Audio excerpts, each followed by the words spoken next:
तो hello guys, कैसे हैं आप लोग। उम्मीद करता हूँ ठीक ही होंगे। तो आज के इस वीडियो में हम बात करने वाले हैं हमारे डायमंड के बारे में, या फिर कहे तो वो बंदा जिस बंदे ने हमारे कवाकी के लगा दिए थे पिछले चैप्टर में, या फिर कहे तो वो बंदा जो कि काफी ज्यादा स्ट्रॉन्ग है एंड वो किसी भी जुत्सु को आराम से काउंटर कर सकता है। और यहाँ पे काउंटर से मेरा मतलब है कि अगर आप उसके ऊपर कोई भी अटैक करोगे तो वो आपके ऊपर ही वापस से रिफ्लेक्ट हो जाएगा। तो इस बंदे के पास इतना खतरनाक जुत्सु है, तो क्या इसकी कोई वीकनेस नहीं है? नहीं, इसकी एक वीकनेस है, या फिर कहे तो कुछ वीकनेसेस है, क्योंकि एक महान आदमी ने कहा था हर जुत्सु की एक वीकनेस होती है। And credit goes to Itachi Uchiha. हमें पता ही है, इटाची ने हमें कहा था हर जुत्सु की एक वीकनेस होती है, और शायद ये इटाची ने उसके एक्सपीरियंस से ही कहा होगा। खैर, इस चीज को भी थोड़ा साइड में रखते हैं। तो हम आज की वीडियो में जानने वाले हैं डायमंड की वीकनेसेस के बारे में। तो अगर आपने अभी तक हमारे बैकअप चैनल को सब्सक्राइब नहीं किया है तो क्या कर रहे हो, वहाँ पे हम रीजीरो को एक्सप्लेन कर रहे हैं, जो कि काफी तगड़ा एनीमे है। लिंक डिस्क्रिप्शन में दिया हुआ है। एंड इफ अगर आपने अभी तक हमें इंस्टाग्राम पे भी फॉलो नहीं किया है तो उसका लिंक भी डिस्क्रिप्शन में दिया हुआ है, वहाँ पे जाके भी फॉलो कर लेना। तो बिना टाइम पर बात किए जल्दी से वीडियो को स्टार्ट कर लेते हैं। तो डायमंड की पावर्स क्या है, सबसे पहले तो ये जान लेते हैं। हमें पता है डायमंड के पास पावर है किसी भी अटैक को वापस से रिफ्लेक्ट करने की, या फिर कहीं तो काउंटर कर देने की। एंड जितनी ज्यादा बड़ी किलिंग इंटेंशन होगी उतना ही ज्यादा बड़ा अटैक वापस उसके ऊपर एम्पलीफाई होकर आएगा। तो जैसा कि हमने मांगा में देखा था, जब हमारा डायमंड एकदम मस्त फ्रीली घूम रहा था, लेकिन तभी वहाँ पे आ जाते हैं कुछ गार्ड्स जो कि उसे मार नहीं आते हैं।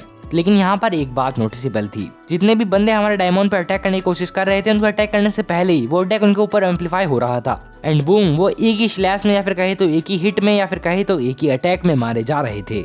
एंड इफ अगर आप हमारे कोड का केस देखोगे, जिसने क्लॉ मार्क यूज किए थे हमारे डायमंड के ऊपर, और उसने तब कोई भी किलिंग इंटेंशन यूज नहीं की थी, लेकिन तब भी वो क्लॉ मार्क्स हमारे कोड के ऊपर ही वापस आ जाते हैं। तो इसका मतलब भाई किलिंग इंटेंशन हो या ना हो, अटैक तो रिफ्लेक्ट होगा ही। और जहां तक मुझे लगता है, यानी कि जहां तक मैं सोच सकता हूँ, उस हिसाब से तो ये एबिलिटी डायमंड खुद नहीं करता। ये एबिलिटी या फिर कहे तो ये टेक्निक बस हो जाती है। जस्ट लाइक अवर काज़ेकागे गारा सैंड। हमें पता ही है गारा की सैंड ऑटोमेटिक होती है, गारा कुछ भी यूज नहीं करता था पहले, बस वो अपने आप आ जाती थी उसे बचाने। Just like our boy diamond. तो कुछ ज्यादा बड़ी सिमिलैरिटी हो जाती है हमारे डायमंड एंड गारा के बीच में। लेकिन गारा की वीकनेस तो हमें पता है कि उसकी रेत कुछ ज्यादा भारी झेल नहीं पाती, या फिर कहे तो कुछ ज्यादा स्ट्रॉन्ग झेल नहीं पाती। लेकिन डायमंड का तो पूरा उल्टा है। तो इसकी वीकनेस क्या है? तो देखो, हम हमारे डायमंड की दो वीकनेसेस पता लगा सकते हैं, और दोनों वीकनेसेस के लिए केस अलग अलग होंगे। सो बात करते हैं केस नंबर 1 की। तो जब चुना जा रहा था कि कौन जाएगा साइबॉक्स को डिस्ट्रॉय करने, तो हमारा बोरो चूज हुआ था, जबकि वो इतना स्ट्रॉन्ग भी नहीं था। कायरा के अंदर सबसे स्ट्रॉन्ग था हमारा जिगेन, सेकंड नंबर पे था कोड,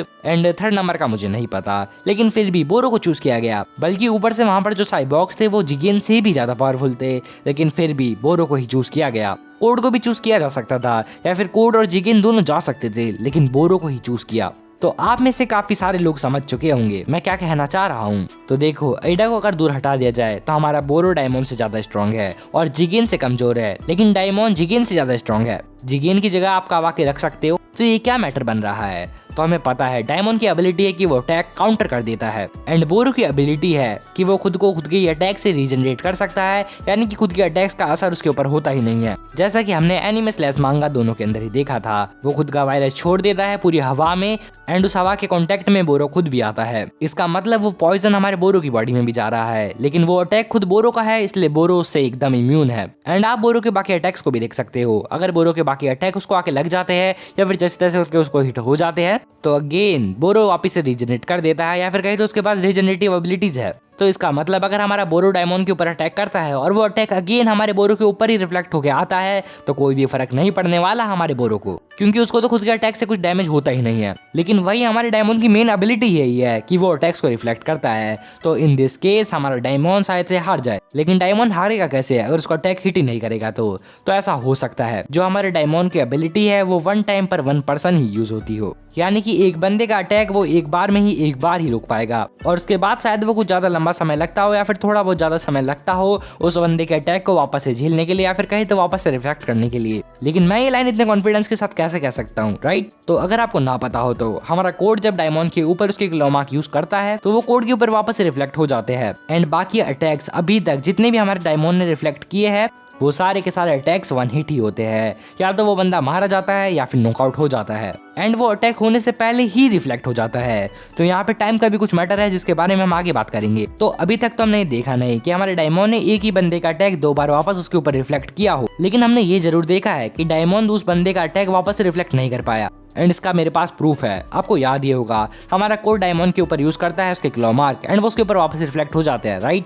एंड तब कोई किलिंग इंटेंशन वगैरह कुछ भी नहीं था, बल्कि वो हमारे डायमंड को भला ही चाह रहा था। एंड इन लेटेस्ट चैप्टर हमने देखा ही था हमारा कोड डायमंड को पकड़ लेता है एकदम मस्त खतरनाक तरीके से, और तब तो उसके हाथ में वो पहने पहने नुकीले वाले पंजे भी थे। और इस कंडीशन में तो हमारे कोड का अटैक वापस से कोड के ऊपर ही रिफ्लेक्ट होना था, लेकिन ऐसा कुछ भी नहीं होता है। तो आप इसे प्लॉट होल कह सकते हो या फिर जो मर्जी कह सकते हो, आपका मन, लेकिन फिर भी इस हिसाब से देखा जाए तो ये चीज हो सकती है। और बोरो अगर हमारा डायमंड के ऊपर अटैक करेगा एक बार तो उसके ऊपर वो वापस रिफ्लेक्ट हो जाएगा, और दूसरी बार जब वो करेगा तो डायमंड का खेल खत्म हो जाएगा। या फिर अगर डायमंड का खेल खत्म भी नहीं होता है तो वायरस का यूज हुआ जा सकता है। वायरस डायमंड के ऊपर अटैक करेगा तो वापस रिफ्लेक्ट हो जाएगा बोरो पे, लेकिन बोरो इम्यून है and second time boom diamond paralysed. तो ये था केस नंबर 1। लेकिन केस नंबर 2 जो है वो काफी अलग है। एंड केस नंबर 2 का आइडिया आया था मुझे एक रेडिट पोस्ट पे से, और मैं उसी रेडिट पोस्ट को थोड़ा सा मॉडिफाई करके और अच्छा करके आपको बता रहा हूँ। तो देखो केस नंबर 1 के हिसाब से हमारे डायमंड की एबिलिटी सेम है हमारे गारा की एबिलिटी जैसे, मतलब हमारे गारा के पास कोई एबिलिटी है नहीं, बस वो खुद ब खुद अपने आप यूज हो जाती है सैंड। लेकिन केस नंबर 2 में यहाँ पे है एक डोजुत्सु जो कि हमारे डायमंड की आंखों में फिट है। उस डोजुत्सु की हेल्प से ही हमारा डायमंड ये सब कर पा रहा है, या फिर कहे तो वो डोजुत्सु खुद ब खुद कर रही है।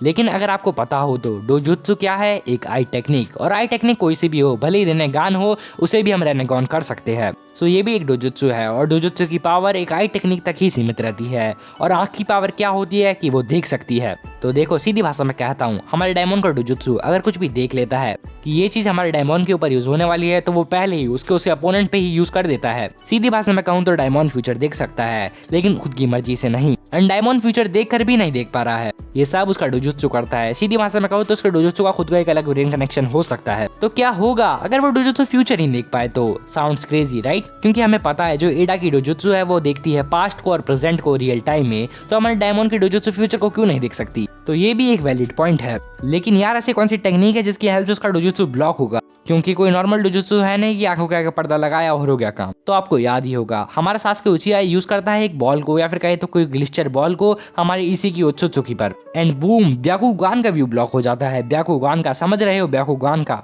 जिसे कहा जाता है सबसे तेज नजर, उसका व्यू ब्लॉक कर देता है वो ग्लिस्टर बॉल। तो ये तो एक क्वार्टर मून डोजुत्सु है, इसका व्यू ब्लॉक क्यों नहीं हो सकता? तो ऐसा हो सकता है उस ग्लिस्टर बॉल से हमारे डायमंड का व्यू ब्लॉक हो जाए और वो फ्यूचर ही ना देख पाए, और तभी कोई आकर हमारे डायमंड को मार सकता है या फिर नॉकआउट कर सकता है, जो भी उसका मन है। एंड इस केस में कोई भी अटैक रेपेल नहीं होगा। तो भाई सच बताऊं तो थ्योरी ढूंढने में काफी ज्यादा ही पसीना आया है मेरे को, मतलब काफी ज्यादा मेहनत लगी है। और हर जुत्सु की एक वीकनेस होती है बाय लॉर्ड इटाची उचिहा। इसी वजह से मुझे आइडिया आया था कि डायमंड के डोजुत्सु की भी कोई ना कोई वीकनेस तो होगी ही, या फिर कहीं तो डायमंड की टेक्निक की कोई ना कोई वीकनेस होगी। तो वीडियो कैसा लगा कमेंट करके जरूर से बताना, एंड वीडियो को लाइक नहीं किया है तो कर दो। और अगर आपके पास खुद की कोई थ्योरी हो तो आप मुझे कमेंट करके बता सकते हो, बिकॉज मैं सारे के सारे कमेंट्स पढ़ता हूँ और उन्हें हर्ट भी देता हूँ। और अगर आपकी थ्योरी अच्छी हुई तो मैं आपको उस पर रिप्लाई भी करूंगा।